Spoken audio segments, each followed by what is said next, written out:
Seja bem-vindo ao Direito 4.0. Eu sou Gustavo Miranda e neste podcast converso com as pessoas que estão transformando o direito por meio da inovação, criatividade e tecnologia.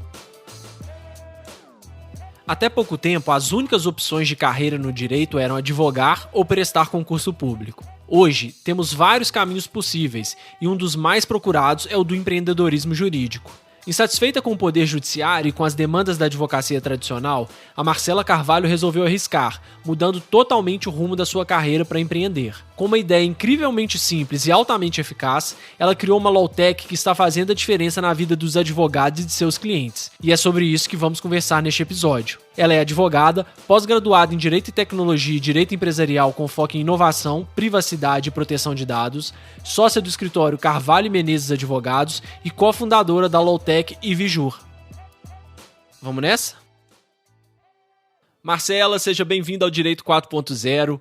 Vamos conversar hoje sobre um tema que eu gosto muito, que é empreendedorismo, né? Acho que a gente já pode começar falando assim, você sempre pensou em empreender, era uma coisa que você buscou desde a faculdade, e aí a gente vai falar, né, no decorrer do episódio sobre empresas, escritórios de advocacia, etc., como que você está fazendo para conciliar essas duas coisas, mas é uma coisa que você sempre teve vontade ou foi um início meio inesperado que você começou a se emaranhar nesse meio aí do empreendedorismo? Bom dia, Gustavo, tudo bom? É um prazer estar aqui com vocês hoje, né? Eu adoro o podcast de vocês, adoro aprender por podcast, acho que é uma forma que a gente reduz a nossa curva de aprendizagem, né? Ouço vários de direito, de empreendedorismo, então para mim é uma felicidade muito grande estar aqui. E bom, vamos lá, né? Na verdade, eu caí de paraquedas nesse meio, eu venho da ideia clássica, né, que todo mundo conhece, que entra na faculdade e fica entre advogar e fazer concurso público. E na minha época, fazer concurso público era o auge, né? Então, advogar já era um ato de rebeldia, digamos assim, né? Eu lembro que na minha turma no FMG éramos pouquíssimos, né? Que realmente queríamos, né? A gente almejava seguir a carreira privada, digamos assim. Mas na sua época, assim, você falando na sua época, deu até um peso, assim. Na minha época, na sua época, você formou quando? Já tem 6 anos de formada. Eu formei no meio de 2015. E aí, na época, eu lembro que realmente eram as duas únicas opções, né? E eu venho de uma família que é uma família que tem um escritório de advocacia. Aqui em Divinópolis, né? Uma cidade que fica a 120 quilômetros de Belo Horizonte. Então, eu sempre me imaginei seguindo o caminho da minha família, né? O escritório dele já tem 20 anos, já é um escritório consolidado, né, um escritório de boutique, que pensa nos clientes, e cada cliente é único. Então, assim, eu realmente focava, né, em dar sequência, né, em seguir a carreira da minha família, tocar o escritório. E aí, na verdade, eu me vi meio frustrada, sabe? Eu acho que muitos colegas de profissão talvez se identifiquem com isso. Eu tenho uma paixão muito grande pelo direito, eu adorava a parte estratégica do processo, sabe? Eu adorava ver o que o outro advogado argumentou e como que eu podia desconstruir aquela argumentação só com raciocínio lógico e como que fazer, né, isso dar vida dentro de um processo, mas eu me frustrava, né? Eu via que, infelizmente, o Poder Judiciário tem inúmeros gargalos, né? O Poder Judiciário aí, né, de questão de eficiência, de celeridade, inclusive de qualidade, né? Nem quero jogar esse peso todo só nas costas do judiciário. Eu sei que, né, os servidores têm muitos processos para julgar, os juízes precisam contar com um corpo técnico mesmo, uma assessoria, não dão conta de fazer tudo, mas isso acaba gerando uma frustração do lado de cá, né, da advocacia. E, né, muitas vezes eu via que as sentenças, as decisões não refletiam o que tinha sido decidido, né, debatido em contraditório durante todo o processo, e isso foi me frustrando, sabe?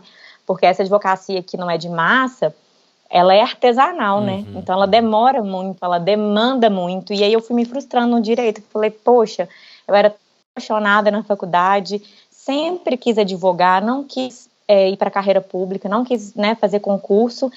E comecei a advogar, minha família tem um escritório bacana, eu falo com eles que eles são advogados raiz, sabe? Porque, olha, é luta. Né? E eu olhei para aquilo e falei, gente, o direito tem que ser melhor do que isso, sabe? Eu fui realmente me frustrando. E aí eu cheguei num dilema, que eu tinha tudo nas mãos, digamos assim, e eu estava insatisfeita, eu falava, gente, é tão difícil quando você tem uma situação na sua vida, né, como minha família tem um escritório, isso facilita muito. E não me sentia feliz, e eu falei, acho que eu vou voltar para Belo Horizonte, né, porque quando eu formei, eu ia para Divinópolis algumas vezes na semana, depois eu comecei cada vez mais dias, ficar cada vez lá de modo mais frequente, e ficava aqui em Belo Horizonte às vezes 1 ou 2 vezes na semana só, e eu falei, eu vou inverter, eu vou ficar mais tempo em Belo Horizonte e menos tempo lá, e como já tinha processos eletrônicos, né, o PJE, etc., eu conseguia advogar aqui em Belo Horizonte sem ter que viajar tanto, mas ainda não estava muito satisfeita, sabe? Até que na época, acho que foi em 2018 ou 2019, eu fui no segundo seminário organizado pela Comissão de Startups da OAB, daqui de Belo Horizonte, e eu fiquei até com vergonha, Gustavo, porque eu não entendia nada do que as pessoas estavam falando. Eu falava, gente, o que esse povo está discutindo? E termos assim, que hoje, né, blockchain, smart contract, visual law, legal design, inteligência artificial no poder judiciário, ODRs, o que puder. Eu falei, gente, o que está acontecendo? Que planeta é esse, né? Mas todo mundo já passou por essa situação, todo mundo já se sentiu um alienígena, assim, na primeira vez que teve contato com isso, porque é um mundo muito diferente pra gente do direito, né? Eu fiquei sentada para não passar vergonha. Eu falei, vou ficar só observando, caladinha, quietinha, porque eu não fazia ideia do que as pessoas estavam discutindo. E a sensação de atraso, sabe? Porque não era uma sensação de novo, de que, nossa, está surgindo agora. Não, era uma sensação de que as pessoas já discutiam isso há muito tempo e eu nunca tinha ouvido falar. Isso que me deixou espantada. E aí, assim, eu falei, não, então eu vou entrar para uma pós de Direito e Tecnologia. Eu falei, eu nunca pensei em fazer pós-graduação, eu sempre achei que pós era um pouco do repeteco do que você viu na faculdade, de uma maneira aprofundada, mas eu falei, não, essa pós eu vou ter que fazer, porque eu não sei nada. E aí, realmente, foi um divisor de águas, porque eu, né, entrei para a pós, aí na pós eles fizeram, né, vinculado até mesmo a questão de startups do AB, o Hackathon, né, o Global Legal Hackathon, que é a maior competição de Direito e Tecnologia do mundo, né, você até participou da edição que eu estava, e aí lá surgiu a ideia da IVJUR, né, da IVE, a gente foi vice-campeãs aqui na primeira etapa de Belo Horizonte, e aí eu caí totalmente de paraquedas no meio jurídico, porque eu falei, gente, a gente, né, conseguiu conceber a ideia de uma solução que para a gente que era advogado, né, eu vou explicar melhor sobre a IVE, mas a gente sentia que realmente solucionava uma dor real. E agora, como é que eu dou vida a isso, né? E eu me lembro, assim, na noite do hackathon, né, da final, né, era o último dia de inscrição para o programa de pré-aceleração do Lemonade. Então, eu me lembro da IVE, mentora, ajudando a gente a preencher o edital, porque o edital encerrava acho que 11 e pouco. E a gente estava lá no evento, todo mundo comemorando, bebendo, a gente com o notebook aberto, preenchendo realmente, assim, o que a startup, né, pretendia fazer, né, e era totalmente ideação. E aí, com 2 semanas depois, assim, do hackathon, a gente já estava dentro de um programa de pré-aceleração. Então, acho que eu sou uma fruto do Lemonade, assim, eu aprendi muito lá, então você pensa uma advogada totalmente crua, assim, eu já vinha da pós-graduação, né, facilitava um pouco a abertura para o ecossistema, digamos assim, mas uma outra coisa é empreender na prática, né, e aí dentro do Lemonade foram 3 ou 4 meses de programa de pré-aceleração, e aí foi quando a gente já começou a colocar a IVE para rodar, fazer MVP, começamos a vender dentro do programa mesmo, sabe? Aí começou ali a jornada da loucura de empreender e advogar ao mesmo tempo. Muito bom.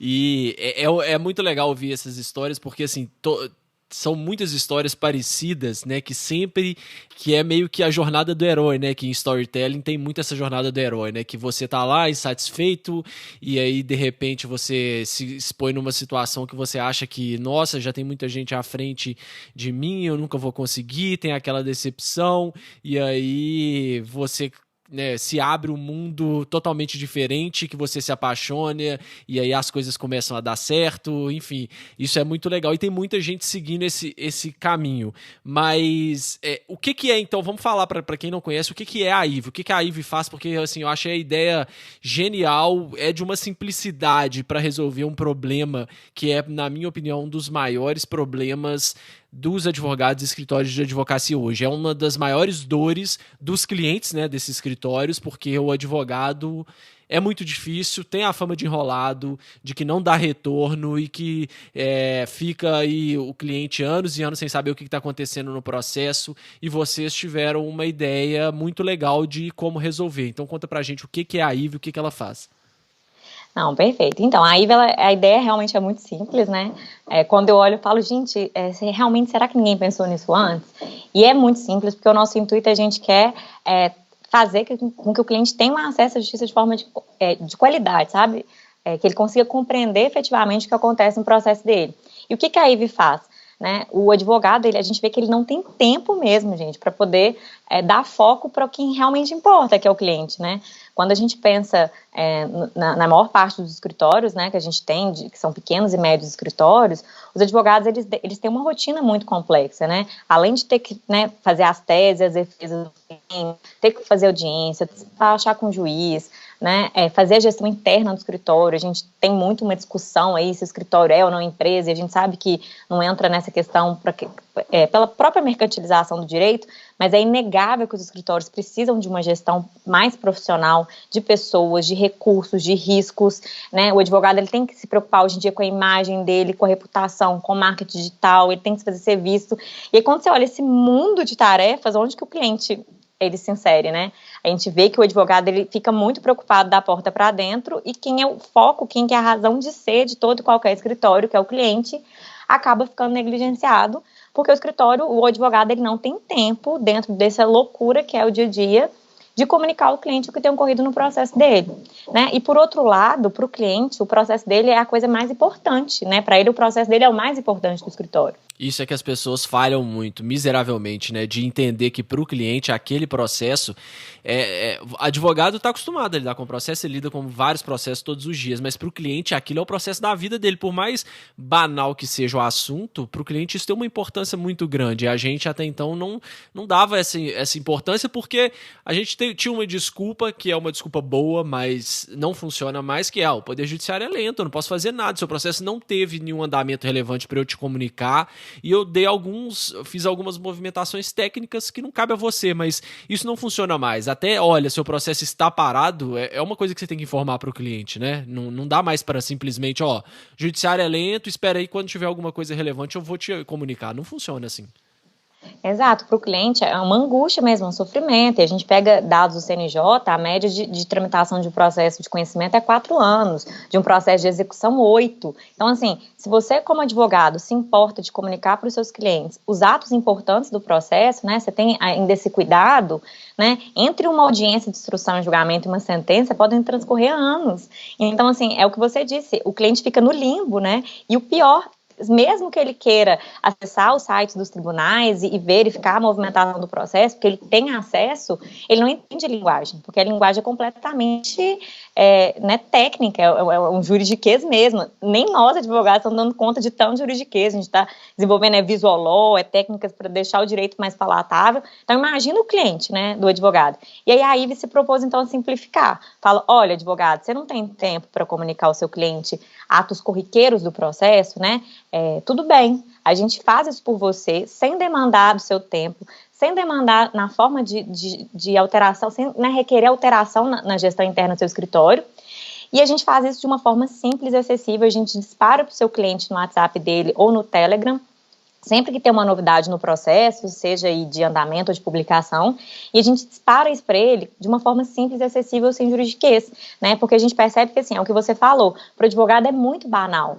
Uma juntada de petição, uma juntada de carta precatória, um ofício, para ele não vai ter como reportar isso para o cliente. E eu entendo que não tem como mesmo, né? Hoje em dia, a gente tem que pensar numa gestão cada vez mais eficiente do escritório. Se o advogado ele tiver que demandar um tempo ainda para fazer esse tipo de tarefa, né, ele não dá conta de ter uma expertise que hoje é exigida dele.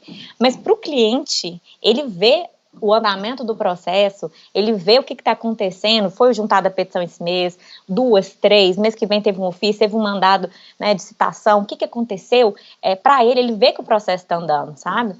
E do ponto de vista até do advogado, é muito legal, porque o escritório acaba tendo vários pontos de contato com o cliente durante a jornada dele, sabe, dentro do escritório. Ele não fica esquecido, né? O advogado, como você disse, ele tem uma fama, meu advogado sumiu. Né? O advogado não sumiu, ele está trabalhando, e muitas vezes com uma rotina excessiva, que, né, exauriente, complexa. A gente sabe que o mercado jurídico não é fácil, e o advogado às vezes fica com uma fama totalmente injusta, inclusive, sabe? E a gente pensou nesses 2 focos, uma solução que resolvesse o problema do ponto de vista do advogado e do cliente num software único, sabe? Numa solução única. Muito legal. E o que eu acho legal é assim, que vocês assumem isso, né? Vocês assumem que, olha, a gente tem aqui uma inteligência, vamos chamar assim, que está respondendo. Não é o seu advogado, né? Vocês têm a Ive lá, né? A assistente, vocês já abordam como, olha, aqui quem está falando é assistente virtual. Mas ao mesmo tempo, que isso poderia ser feito de uma forma totalmente automatizada, e aí é claro que a percepção do cliente pode ser outra, né? Pode ser um tiro no pé, né? Se o cliente fala assim, ah, tá, ele tá me dando, mas é um computador que tá disparando uma coisa automática aqui, mas não, vocês tiveram cuidado de abordar isso de uma forma humanizada, não só na linguagem, que eu acho que é uma parte muito legal que a gente pode abordar também, mas também de assumir, olha, aqui quem tá falando é uma assistente virtual, mas se você tiver alguma dúvida, pode responder aqui essa mensagem aqui no WhatsApp que a gente vai esclarecer, e aí entra a parte humana, né? Então, assim, vocês conseguiram criar um filtro muito legal. Da onde que veio essa ideia? Foi com conversa, com as entrevistas que vocês tiveram com clientes, ou foi realmente uma coisa que vocês tiveram desde o princípio em mente já bem claro? Então, assim, no começo, as features e as soluções, elas foram surgindo com a venda mesmo. A gente foi vendendo e foi testando e fomos, né, a gente foi percebendo o que a gente realmente precisava colocar no produto para agregar valor. Né? A gente percebe que o Poder Judiciário ele tem muitas portas, né, que fecham as portas para as pessoas. Tem aquela parábola lá do Kafka, que a pessoa ela tenta entrar na porta da justiça e ela fica anos, ela nunca consegue entrar, justamente porque a gente tem inúmeras barreiras, né, de linguagem, né, o Poder Judiciário é inacessível muitas vezes até por questões geográficas, tem locais no país que a gente não tem defensor público, então a gente vê que a gente tem muitas portas fechadas, e a gente não queria que a linguagem fosse uma delas, sabe, a gente queria que o cliente estivesse com o andamento a palma da mão dele mesmo, sabe, o advogado a um clique de distância, e aí a princípio a ideia seria realmente um chatbot, né, para poder disparar para o cliente as movimentações do processo de uma forma simples, mas tem que fazer sentido para o cliente, é o que você falou, a gente tem que ter uma empatia. Então, assim, o advogado, ele nos contrata, né, e a gente tem planos mensais, e ele, né, ele cadastra a quantidade de processos que ele quer que a gente monitore, mas isso não depende só do advogado. A primeira coisa que a gente faz com o cliente dele, antes de monitorar qualquer processo, é mandar uma mensagem de boas-vindas e falando, por exemplo, olá, Pedro, aqui é a Ive, a nova assistente virtual do Dr. Gustavo. A partir de hoje eu poderei enviar para você tudo que ocorre no seu processo de maneira simples. Então a gente explica e fala, você aceita receber essa mensagem? Digite 1 para sim, 2 para não. E o porquê isso? Porque a gente quer que entregue valor para o cliente. Se o cliente não quiser receber nada do processo dele, e todos querem, é até engraçado, eles mandam graças a Deus, amém, é muito engraçado, sabe? Mas a gente percebe que a gente queria realmente entregar valor, mas sem tirar, né, demandar do tempo do advogado. Então, aí no começo era um chatbot, depois a gente viu que alguns clientes faziam perguntas para além do que a gente já tinha padronizado no banco de dados. Então, o que a gente teve que fazer? Desenvolveu uma nova funcionalidade, que é um auxiliar jurídico da Ive, que é um atendente humano bacharel em direito, porque a gente sabe que o cliente, muitas vezes, ele quer demandar questões do processo, perguntas, né, que até o jeito, né, o cliente às vezes quer fazer do advogado um pouco de psicólogo, né, e aí a gente quer dar vazão e filtrar o máximo possível de demandas para que a gente não tenha que enviar nada para o advogado que não seja relevante. Agora, tem situações, claro, que a Ive não veio para substituir o advogado, não é esse nosso intuito, é complementar. Né, o advogado ele não vai deixar de existir, ele é a figura principal na defesa do cliente, é ele que tem as estratégias de defesa, o risco, né, ele que assumiu toda essa parte, mas enquanto isso, o que está ocorrendo de forma corriqueira no processo, o dia a dia, os atos mais simples, o que está acontecendo mesmo, a vida do processo, a gente comunica. Caso o cliente pergunte alguma coisa muito específica do processo, a gente encaminha isso para o advogado e ele soluciona pontualmente, né, aqueles pontos da jornada do cliente que cabe a ele. Né? Essa é a ideia da solução como um todo. Legal. E acho que um dos grandes apelos também, né, além para o advogado é maravilhoso, porque você usar isso e conseguir ao mesmo tempo se liberar de algumas tarefas que para o advogado tomam tempo e não trazem assim um retorno imediato, né, que é isso de ficar comunicando o processo, e não é só comunicar andamento de processo, porque tem outras coisas envolvidas aí, mas trazer isso numa linguagem adequada é fundamental, porque se o cliente começa a entender que ele está recebendo aquilo ali, apresentado quesitos. O cara não sabe nem o que é quesitos. Então, assim, para ele não agrega o valor, né? Não tem. Vocês explicando aquilo é muito mais interessante. Como que funcionou essa parametrização aí, essa criação desse banco de dados do juridiquês, essa tradução, esse dicionário do juridiquês para a língua coloquial normal das pessoas? Vocês pegaram os andamentos, fizeram uma pesquisa com os clientes, como que funcionou isso? Foi na prática também. A gente começou a monitorar os processos e a gente começou a perceber, principalmente em processos que já são eletrônicos, que há uma padronização de alguns tribunais em algumas temáticas. Então, por exemplo, no estado do Rio de Janeiro, processos previdenciários vêm sempre com uma movimentação muito semelhante, só muda o código identificador. Então, a gente começou por aí, né? A gente começou estruturando um banco de dados com as mensagens padrões que a gente gostaria, né, que fosse disparado de acordo com cada tipo de termo técnico e começamos a identificar com a prática tribunais que tinham mensagens mais padronizadas ainda, sabe? E isso começou, né? A gente, desde o começo, a gente já cria esse banco de dados e agora a gente está numa etapa de integração de um CTO no time. Antes, a parte tecnológica era toda com parceria. E a gente chegou na parte mais complicada, né, que é a caça aos devs, e a gente finalmente encontrou um dev que tem muito fit com a startup, já atuou em desenvolvimento de software jurídico, está no mercado, conhece o meu mercado, conhece até a questão de valores, de preços, de concorrentes. Então, assim, é uma pessoa que tem, assim, um valor muito grande pra gente, e agora é ele que está focado nesse banco de dados, sabe?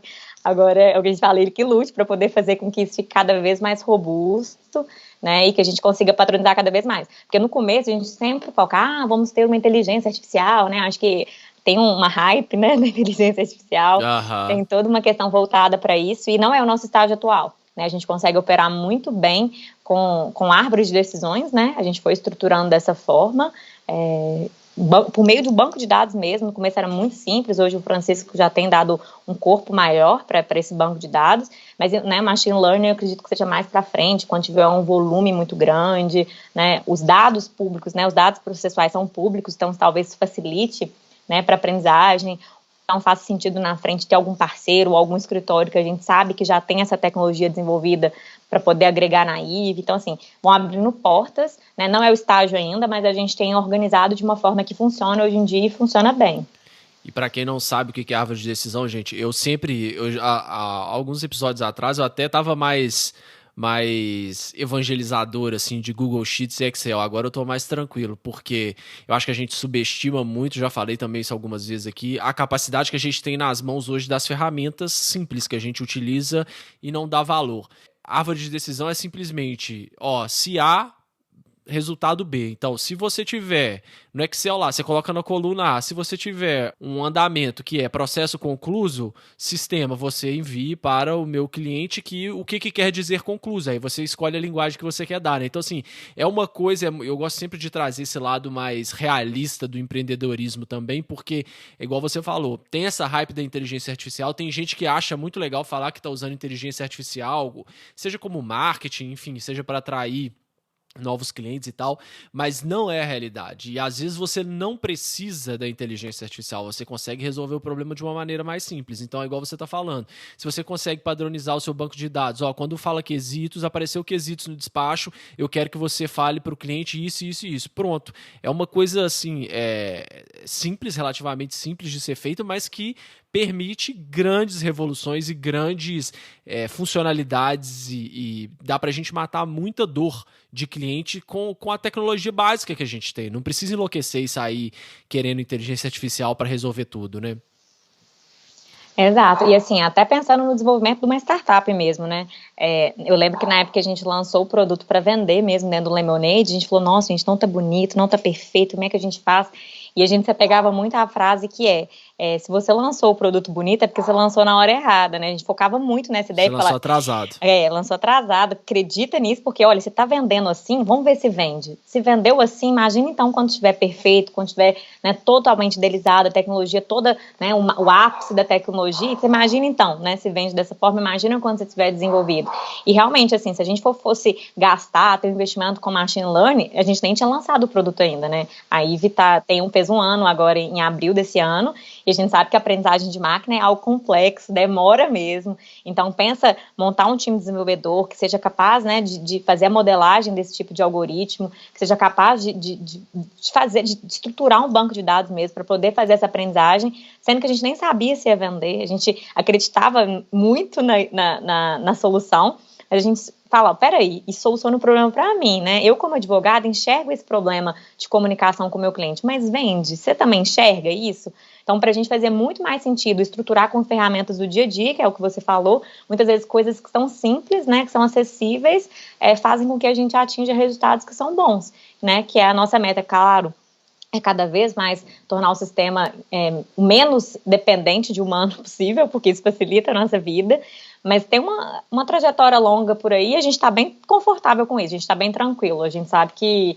as coisas acontecem um passo de cada vez. E como que foi esse processo de validação da ideia? Porque você falou, né, participou do hackathon, e lá no hackathon já dá para ter...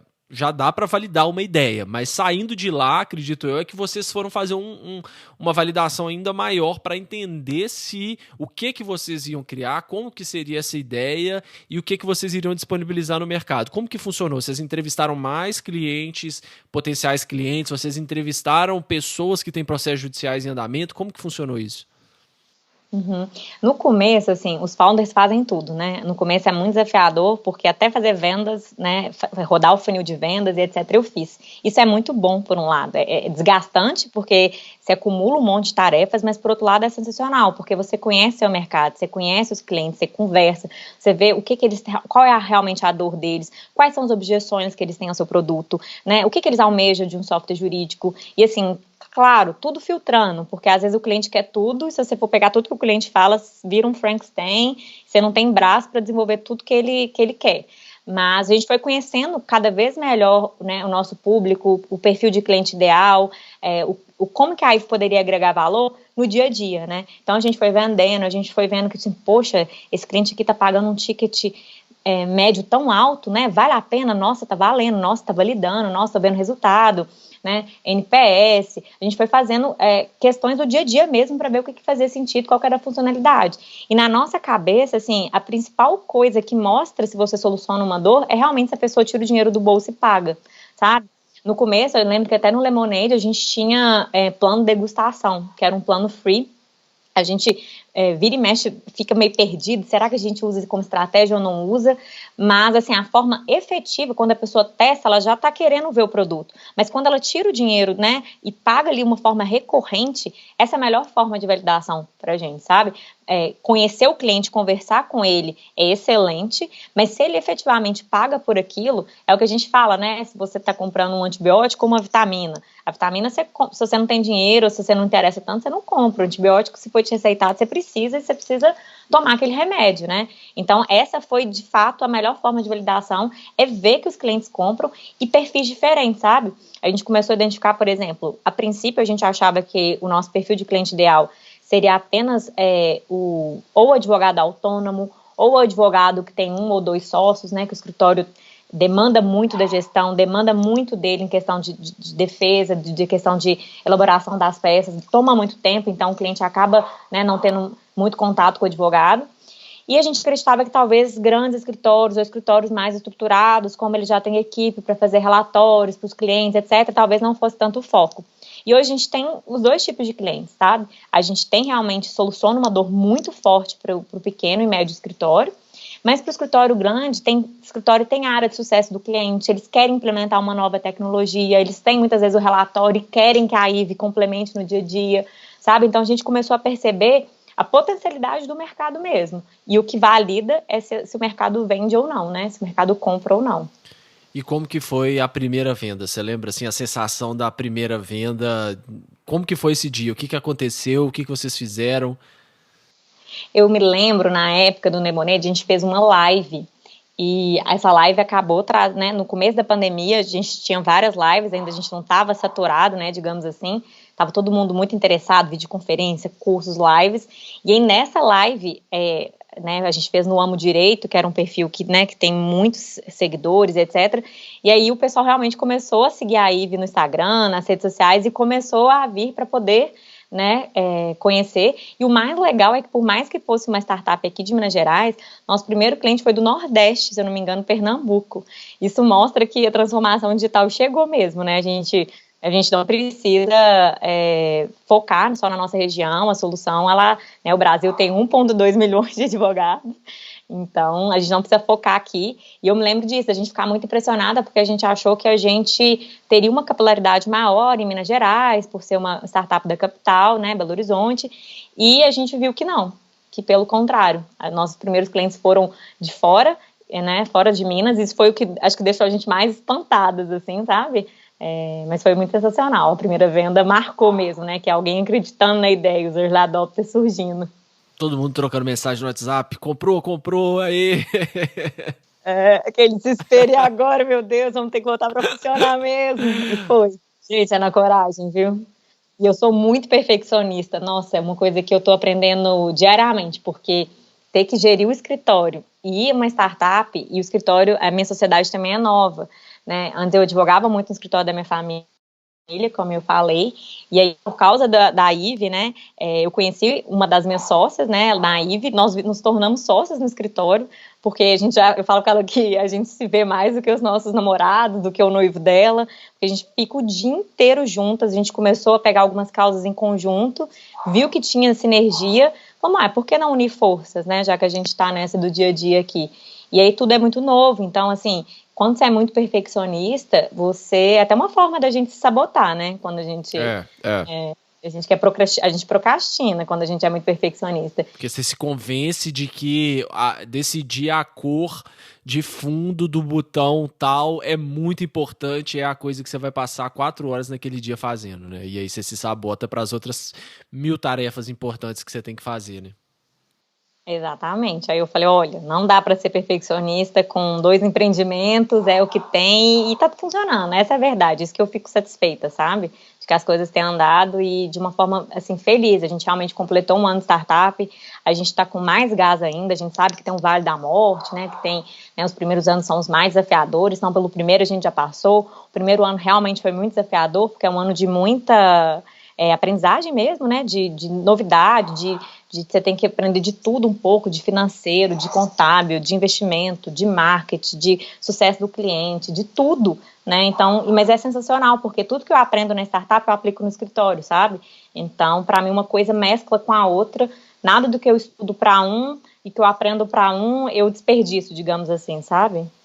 É isso que eu ia perguntar, como que você está conseguindo gerenciar, porque são 2 empreendimentos, né? São 2 startups aí, você tem o escritório e você tem a IVE com escopos totalmente diferentes. Como que tem sido essa jornada de equilibrar essas 2 coisas e encontrar tempo para conduzir 2 empreendimentos novos? A primeira coisa, assim, é que eu vi que o escritório, ele tem que falar a mesma linguagem da startup, até nas temáticas. Então, não dava, por exemplo, para eu advogar em família e ficar estudando tecnologia por causa da startup. Então, eu falei, não, vamos mudar o escritório vai ser totalmente voltado para startups, empresas de base tecnológica, privacidade, proteção de dados, inovação. Esse tem que ser o fit do escritório, porque é isso que eu estudo todo dia. Se eu aplicar o que eu estou estudando, né, se eu não conseguir aplicar o que eu estudo nos 2, eu perco muito tempo, né? Então, tudo que eu foco na startup, eu tenho aplicabilidade no escritório, porque a startup, digamos que é meu case prático, sabe, do dia a dia.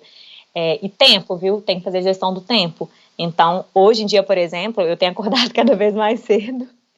Minha rotina tem começado por volta de 5 da manhã e eu fico pelo menos a manhã inteira, até 1, 2 horas, tranquilamente, por causa da startup. Isso assim, claro que às vezes eu tenho que resolver alguma coisa à tarde, no fim do dia, beleza. E o restante do escritório, né? E a tendência também que a gente tem de não querer ter processo, sabe? A nossa ideia é que o escritório tenha 0 processos judiciais, que eu não tenho que lidar com esse tipo de pressão, porque eu acredito que seria um desafio mesmo. Mas a ideia depois é ter braço, sabe? Eu acho que quanto mais você cresce, você tem equipe, né, mais você tem capacidade de delegar e fazer com que o seu tempo seja utilizado de forma mais estratégica.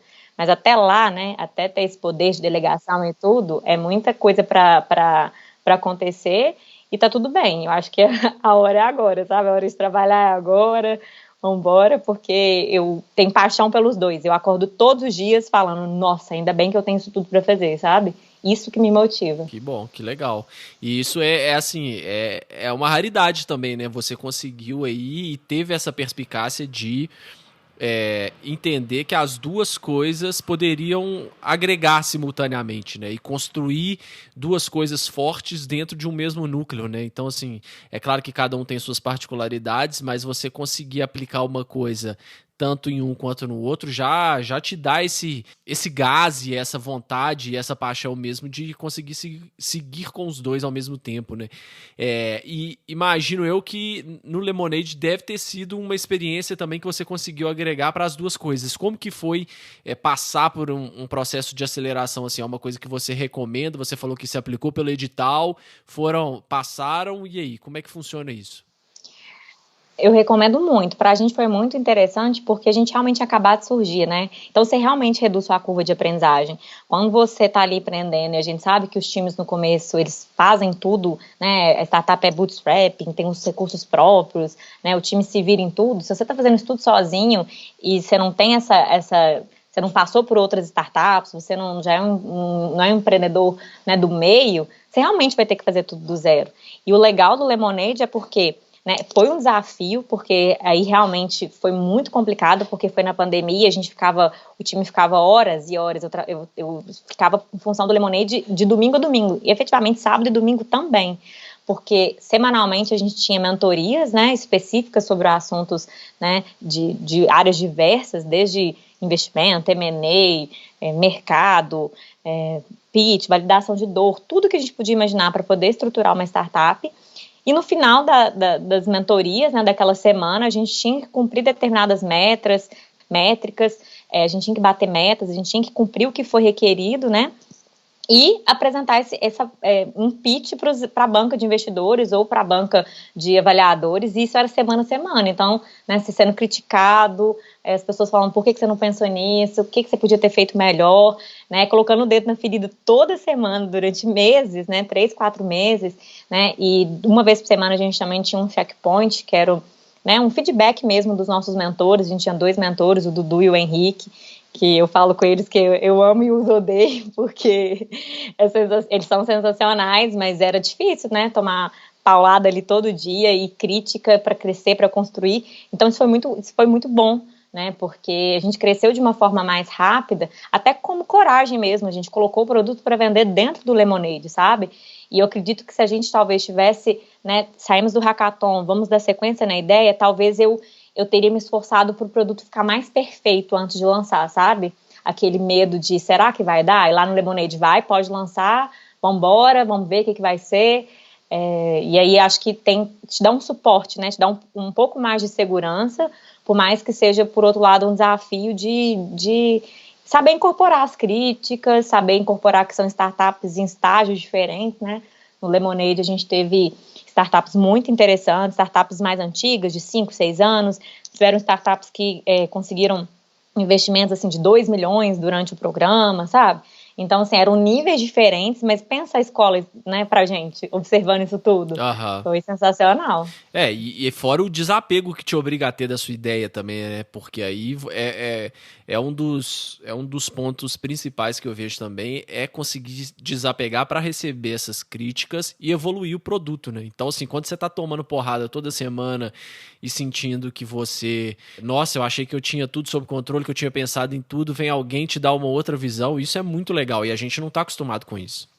Exatamente, né? E a gente não está acostumado, o advogado, com nada disso, né? A gente está acostumado a fazer as coisas internamente e no final alguém, um juiz, né, neutro, que muitas vezes eu não sei o rosto, eu não sei quem tá dando uma decisão, né? E aí se eu recorro para os juízes que muitas vezes, né, você conhece às vezes num despacho ou numa eventualidade, mas, né, é muito distante, não é uma crítica, né? É um julgamento de teses, né? E empreender não, aí é crítica diretamente ao que você está fazendo no seu dia a dia, né? Quem é advogado não tem essa visão, né? Talvez quem já é do mercado, né, corporativo, quem, né, já tem um outro tipo de visão, mas o advogado autônomo não, né? O advogado autônomo, ele manda em si, ele é dono do próprio escritório, e aí agora, né, você vai receber críticas diretas diariamente, né? Mas é sensacional. Eu aprendi bastante com isso, porque quando a gente é perfeccionista, a gente também tem dificuldade, né, de lidar com crítica.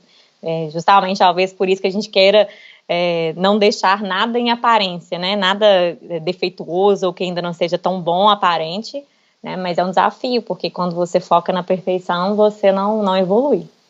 E falando nisso, esse é um trajeto que você vai errando muito ao longo do caminho e você aprende com os seus erros, né? Aprende que errar não é um bicho de sete cabeças, muito pelo contrário, né? Tem vários ensinamentos que, bom, se é para errar, que você erre logo e erre barato para você conseguir evoluir, né? Dentro desse caminho aí, qual que foi o maior erro e o maior aprendizado que vocês já tiveram aí na IVE? Maior erro? Ai, nossa, nem sei se eu posso falar maior erro, mas eu acho que assim, um dos grandes desafios pra gente era realmente entregar o produto conforme o que a gente prometia, sabe?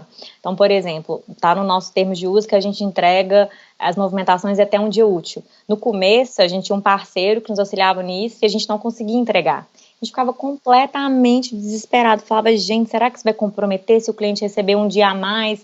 Né? E a gente ficava muito preocupado e a gente viu que não. Na prática, a gente, né, muitas vezes até acessando um software de uma empresa dá problema, sabe?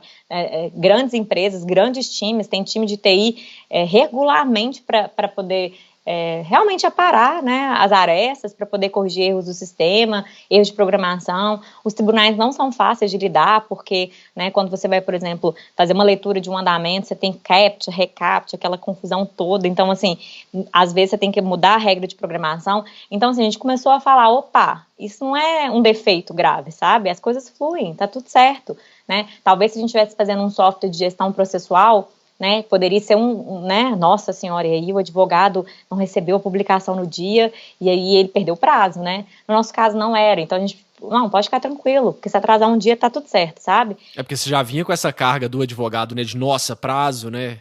Exatamente, então acho que assim, foi um desafio ver que mesmo quando a solução não está perfeita, ela agrega, ela entrega valor. E por que a gente vê isso? Porque a gente conversa com o cliente, a gente está disparando a mensagem para ele, né? A gente está vendo o que ele está interagindo.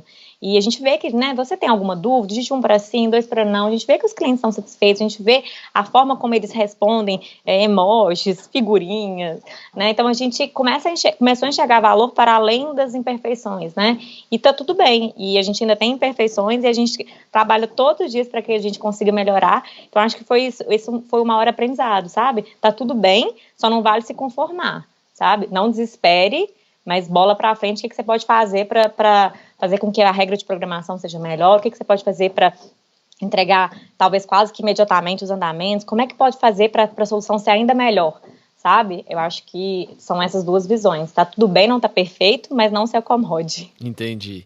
E tem, assim, uma coisa que geralmente acontece muito, que é uma coisa que os founders têm certeza, falam assim, não, eu tenho certeza, ou às vezes falam assim, não, essa ideia vai dar certo com certeza, e chega lá na frente, você vai e quebra a cara, de não funcionou, o cliente não gostou, não deu para colocar em prática, enfim, por quaisquer motivos aí. Você tem alguma experiência nesse sentido? Você acredita que não?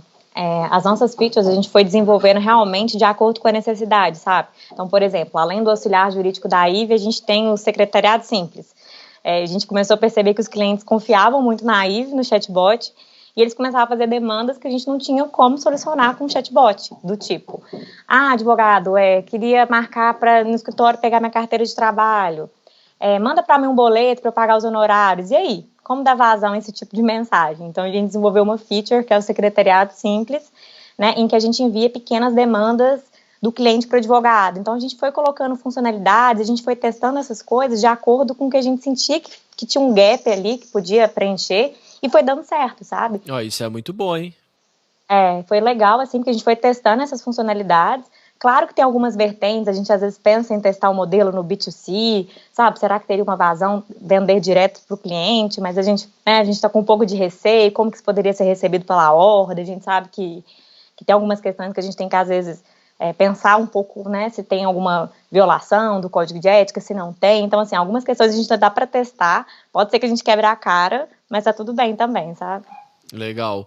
Isso é uma ideia que dá para fazer uma outra empresa só para atender essas demandas, né? Porque isso aí também é uma dor para quem está Principalmente acho que para pequenos e escritórios e advogados autônomos, né, é uma coisa que demanda bastante tem jeito de marcar uma reunião, posso pegar minha carteira, igual você falou, e é o tempo todo, né, quando você multiplica isso pela quantidade de clientes, é um volume muito grande, muito legal.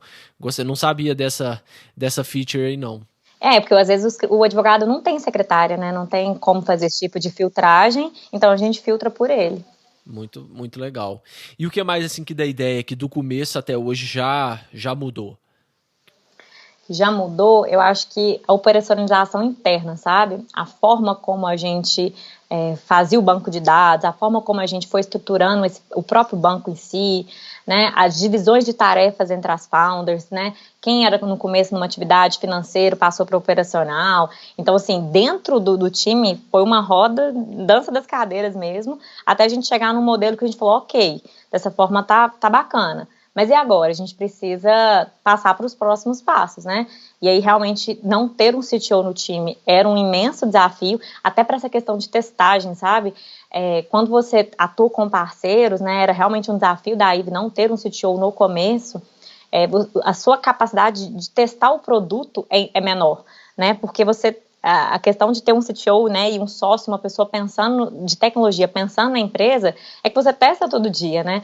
O cliente demandou essa coisa, será que a gente fizer assim? Como é que a gente estrutura esse banco de dados? Né? E aí a gente está um mês, né, integrando o CTO, mais efetivamente 2 semanas para cá, porque tem toda a questão do contrato do vesting, etc. E ele está movimentando um monte de questões, ontem à noite mesmo mostrando uma estruturação de um outro banco de dados. Então, assim, o fato agora de ter uma pessoa própria de tecnologia dentro do time, certamente vai fazer com que a gente acelere, né, e que a gente realmente consiga testar mais ainda a parte tecnológica. Porque até então, o que a gente fez?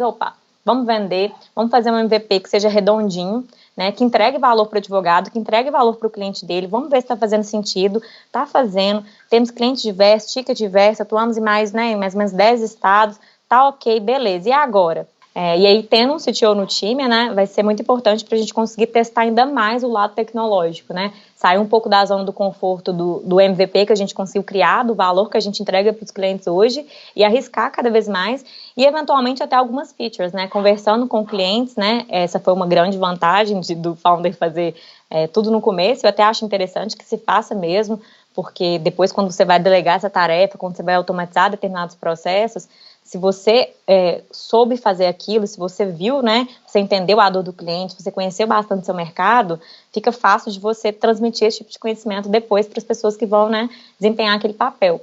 Né? E às vezes, conversando com o cliente, eles falam, hoje a gente contrata tal software jurídico só por essa funcionalidade.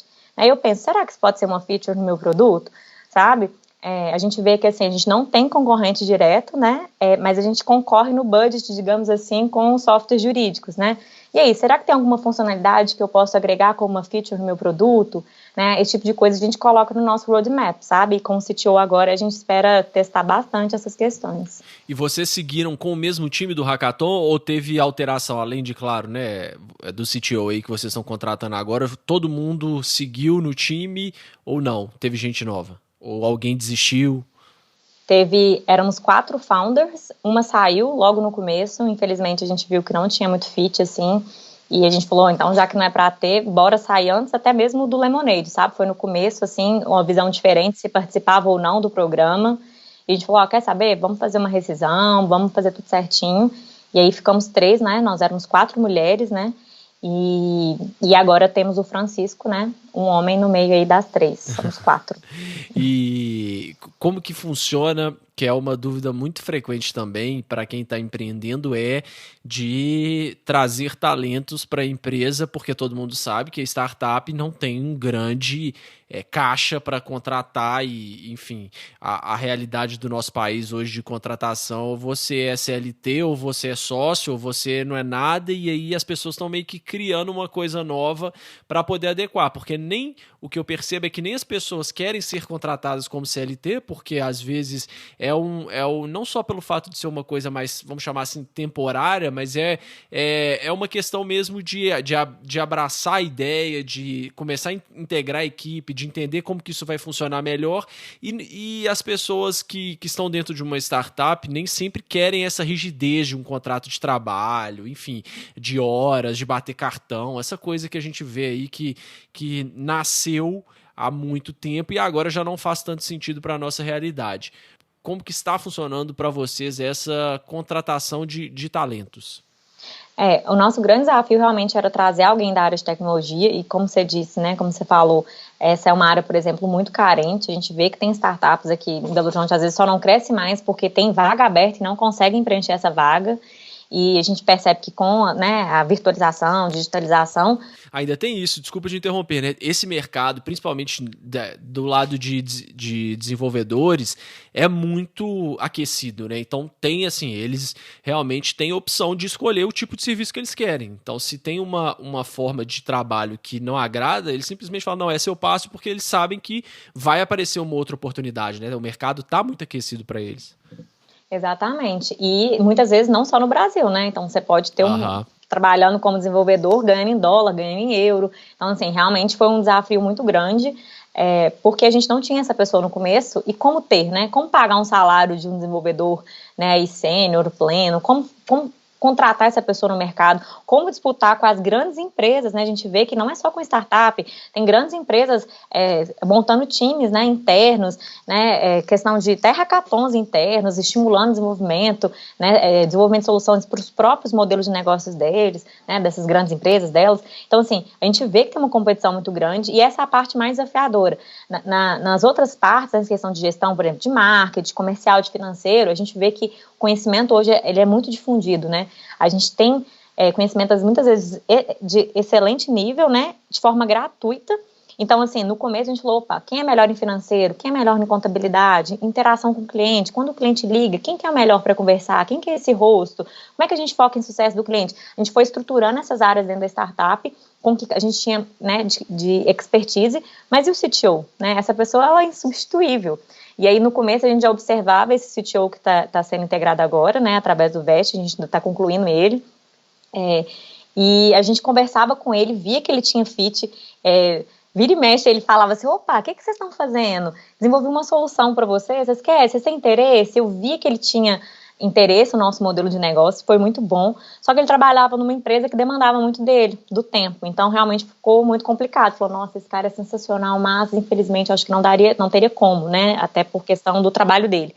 E agora, no começo do ano, ele mudou de empresa, ele tem um tempo, né, mais flexível, digamos assim, e eu falei, opa, agora é a hora. Falei, vamos fazer uma reunião, a ideia da startup é assim, né, temos um ano agora, precisamos crescer, precisamos correr atrás, ganhar o mercado, a gente sabe que, né, a startup não tem uma outra que faça a mesma coisa que a gente, então agora é a hora mesmo, a gente entende que o mercado está se abrindo para as Valtechs, Legaltechs, e aí, você compra essa ideia? Porque quando startup dá errado, né, também quando dá certo, costuma dar muito certo. E enquanto o Vest está sendo discutido, né, até com a Paulinha Figueiredo, o pessoal do The Legals, a gente quis contar com uma consultoria jurídica, por mais que nós sejamos 3 advogadas, porque a gente é muito enviesado. Quando a gente olha para o nosso modelo de negócio, a gente acredita no País das Maravilhas, a gente não consegue enxergar gargalos e riscos da mesma forma quando a gente olha para o modelo de negócio do outro. Então a gente falou, opa, não, peraí, vamos contar com uma assessoria que seja externa, de pessoas que a gente confia, que conhecem a IVE desde o começo, né? Vamos fazer uma coisa neutra, digamos assim, até para o CTO também ter liberdade de questionar, né, e etc., porque se a gente faz, fica muito mais difícil para ele, digamos assim. Então foi um processo muito legal, mas ele já está integrado no time, sabe? Mesmo ainda, a gente falou, não, eu quero correr atrás, vamos embora, vamos desenvolver o que a gente precisa, fazemos nossas dailies diárias, já estamos correndo atrás, e é isso que a gente vê que vai dar certo, assim, pelo fit que já está tendo antes mesmo de contratar e pelo fato que a gente observa ele já há um ano também. Muito bom. E fazendo um parênteses aqui, isso aqui é muito legal e as pessoas estão começando a entender agora. A gente se conheceu lá no Hackathon, né? Eu fui validador lá no Hackathon e você estava lá. Enfim, a gente teve algumas interações.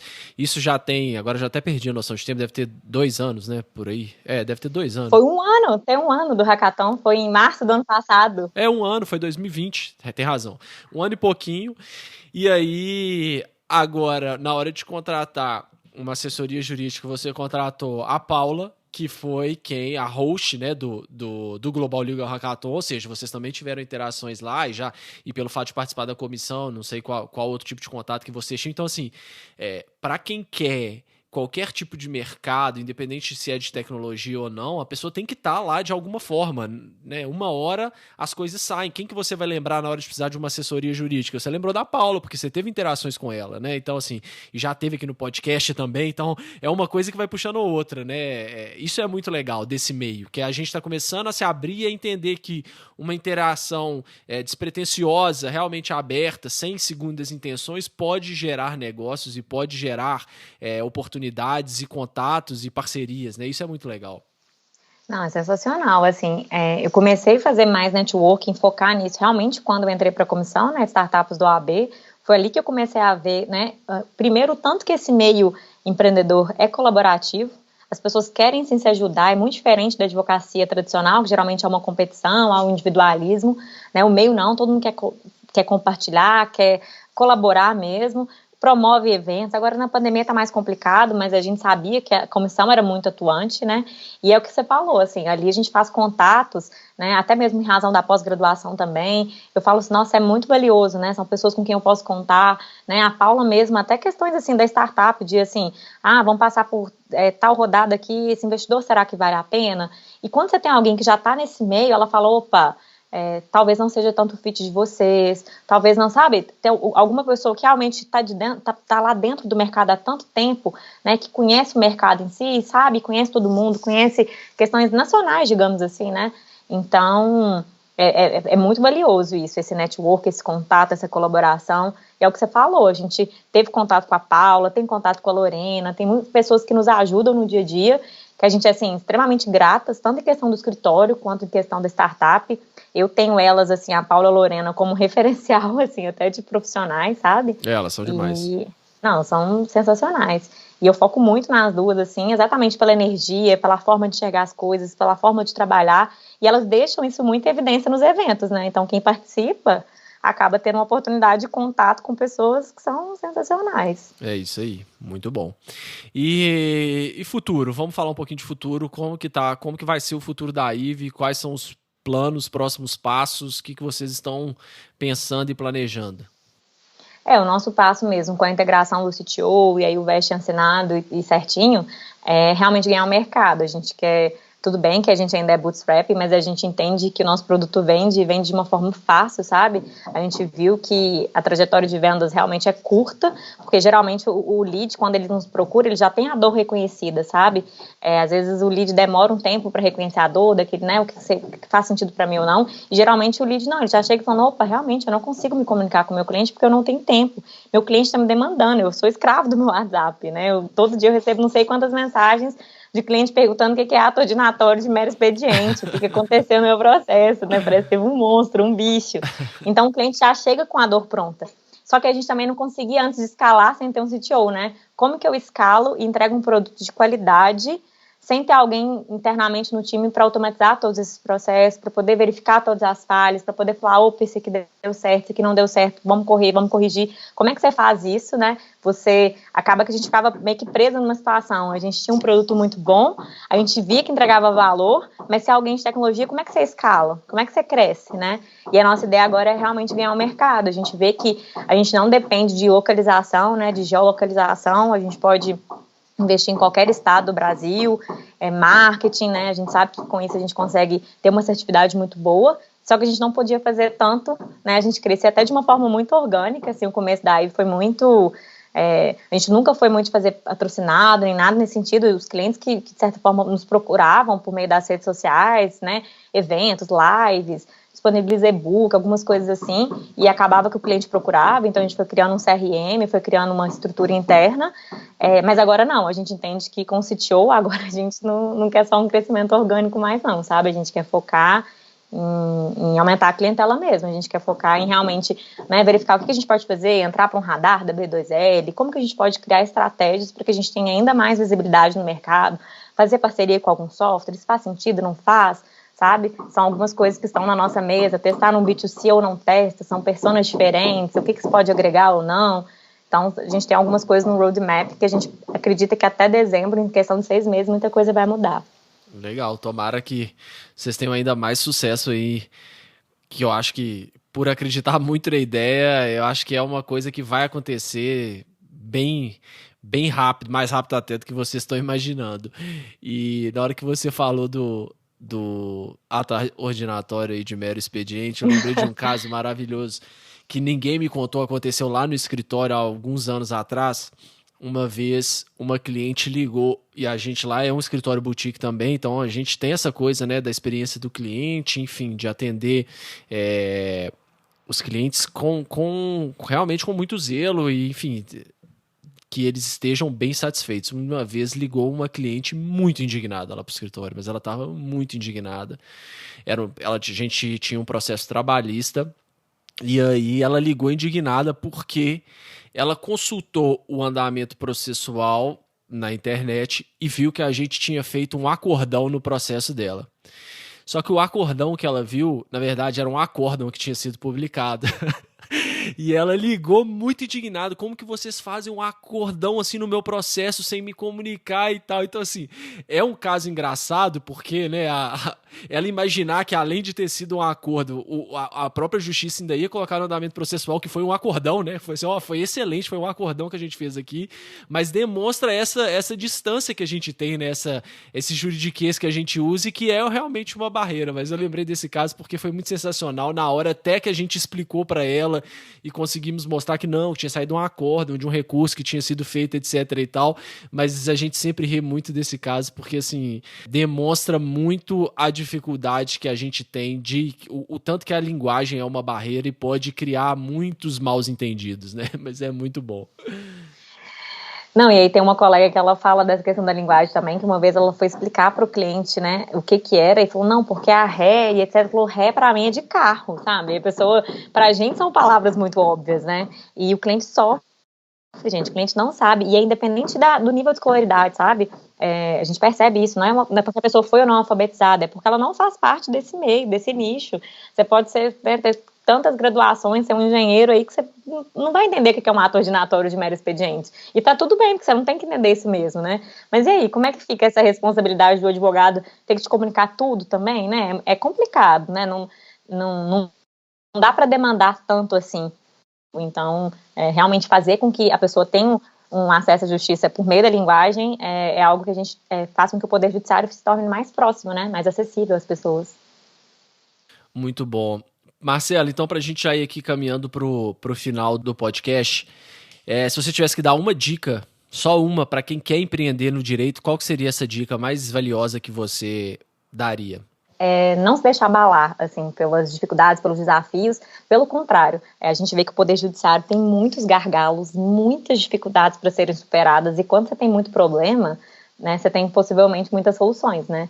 Então, nada melhor do que alguém que é da área, né, que está sofrendo com os desafios, seja um advogado, seja um servidor público, que está vendo ali um problema para poder empreender. A gente tem uma mina de ouro se você pensar em quantos problemas o judiciário precisa de soluções, né? A gente vê hoje ODRs, startups de tudo quanto é tipo de coisa para dar mais celeridade ao poder judiciário.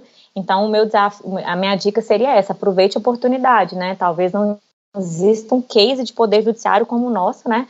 De tanto processo, tantos estados, conexões entre servidores diferentes, entre, né, justiças, processos eletrônicos diferentes, digamos assim, né?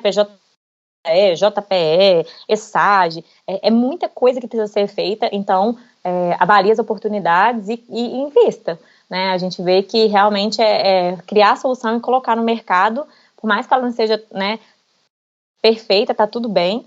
Se você conseguir agregar, né, e agradar uma parcela, né, ou solucionar uma parte daquele problema, você tá bem, você tá, né, anos-luz de muitas startups que muitas vezes estão se apaixonando pela solução, sendo que o Poder Judiciário tem uma mina, né, de problemas para serem resolvidos, digamos assim. E qual que foi a dica mais valiosa que você já recebeu? E aí não precisa ser necessariamente de empreendedorismo profissional, pode ser de vida mesmo, pessoal. Eu acho que a dica mais importante é meio clichê, mas seguir sua intuição, sabe? Eu sigo muito a minha intuição. Quando eu deixei o escritório da minha família para voltar para Belo Horizonte, eu falei, meu Deus, eu tô aqui ganhando 4 vezes menos, eu tô fazendo o quê agora, sabe? E realmente eu falei, mas não tá certo, mas eu sentia que ia dar, sabe? Sabe quando você tem uma intuição de que você vai virar o jogo? Eu sigo muito a minha intuição e sempre dá certo, porque eu acho que quando você faz as coisas com realmente ser apaixonado, você fica bom, sabe? Porque todo dia, e você faz todos os dias sempre, cada vez melhor, e não tem como você ficar ruim assim, não tem como você ser um advogado ruim, não tem como você ser um empreendedor ruim, se você efetivamente gosta daquilo, porque você vai fazer aquilo todos os dias e cada vez melhor, né? Quando você não gosta daquilo que você faz do jeito que dá, você nem estuda mais sobre aquilo, você faz só por fazer e você vai ficando na média mesmo, né? O que a gente fala medíocre, você não sai nem, às vezes você não é nem ruim nem bom. Então, quando você ouve a sua intuição e você segue seu coração e faz as coisas que você realmente gosta, por mais desafiador que seja, por questões financeiras, por questões de desafios de família, etc., no final vale a pena. E o que significa sucesso para você? Sucesso para mim é ser feliz. Boa. E para quem ficou interessado nesses temas que a gente discutiu aqui, tem algum empreendedorismo, algum livro que você recomenda, algum vídeo, alguma coisa que te inspirou aí nessa jornada? Eu acho que o primeiro livro que eu li, assim, que eu acho que talvez seja o mais famoso, assim, do empreendedorismo, que era o Lean Startup, né, que é o Startup Enxuta, que foi quando me deu uma mentalidade muito grande, assim, beleza, tá no caminho certo, é assim mesmo, lança o produto, vamos embora, acertou, errou, o que deu certo, o que os clientes estão falando, tá vendendo, me deu uma segurança junto, né, do processo de pré-aceleração do Lemonade. E tem um outro que eu li que eu também gostei muito, achei muito simples, que é o Manual do CEO. Eu achei ele um livro com uma linguagem assim, muito simples, muito fluida, mas com muitos conhecimentos de áreas diversas, assim, do que você precisa para empreender. Seja numa pequena, numa grande empresa, são os valores que você precisa ter no seu dia a dia para você conseguir tocar, né, e saber, né, de modelos de negócios, valores, gatilhos. É um livro muito acessível e eu indico, assim, de olhos fechados. E para quem quiser te acompanhar na internet, conhecer a Ive também, como é que faz para entrar, qual que é o site e quais redes sociais que você usa? A Ive tem um site, né, ivejur.com.br, IVI, Inteligência Virtual Interativa Jurídica. A ivejur.com.br, @ive_jur, também você acha Ivejur no LinkedIn, e também me encontra no Instagram do escritório, @Carvalho Menezes. E no LinkedIn também, Marcela Carvalho. Boa, boa. Então tá, mais uma vez, muito obrigado por participar do Direito 4.0. Obrigada a você, Gustavo. Até mais, até a próxima. Para você não perder nenhum dos nossos próximos episódios, siga o Direito 4.0 no seu player favorito. Siga o nosso Instagram, que é @Direito 4.0 Podcast. E também estamos no LinkedIn. É só procurar Direito 4.0 Podcast. Até o próximo episódio, pessoal.